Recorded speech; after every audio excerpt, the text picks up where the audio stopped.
ஆஸ்திரேலியாவில் இருந்து இந்திய நாட்டின் ஒடிசா மாநிலத்தில் கிறிஸ்தவ மிஷனரியான கிரஹாம் ஸ்டெயின்ஸ், அவரது மனைவி கிளாடிஸ் மற்றும் அவர்களது 3 பிள்ளைகளான எஸ்தர், பிலிப், டிமோத்தி ஆகியோர் தொழுநோயால் பாதிக்கப்பட்டவர்களுக்கு உதவி செய்து பொதுநல தொண்டாற்றி வந்தனர்.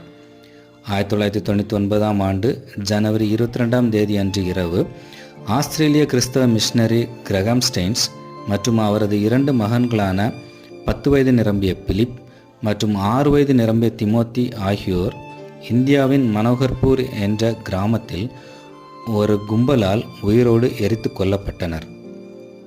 அப்பகுதியில் உள்ள கிறிஸ்தவர்களுக்கான காடு முகாமில் கலந்து கொண்ட பிறகு இவர்கள் ஒரு தேவாலயத்தின் முன் தங்கள் வேனில் தூங்கிக் கொண்டிருந்தனர்.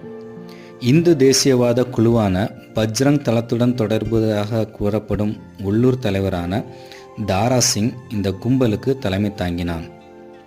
கிரஹாம் ஸ்டெயின்ஸ் மற்றும் அவர்களது குடும்பத்தினர் சாதி, மதம் என்று வித்தியாசம் பாராமல் தொழுநோயால் பாதிக்கப்பட்டவர்களுக்கும் உதவி செய்து மற்றும் பொதுநல தொண்டு ஆற்றி வந்தனர். ஆனால் இவர்கள் நற்பெயருக்கு களங்கம் விளைவிக்க வேண்டும் என்று இவர்கள் மதமாற்றம் செய்வதாக இவர்கள் மேல் குற்றம் சாட்டினர். ஆனால் உத்தியோகபூர்வ விசாரணையில் இந்த கூற்றை ஆதரிக்க எந்த ஆதாரமும் அவர்களுக்கு கிடைக்கவில்லை.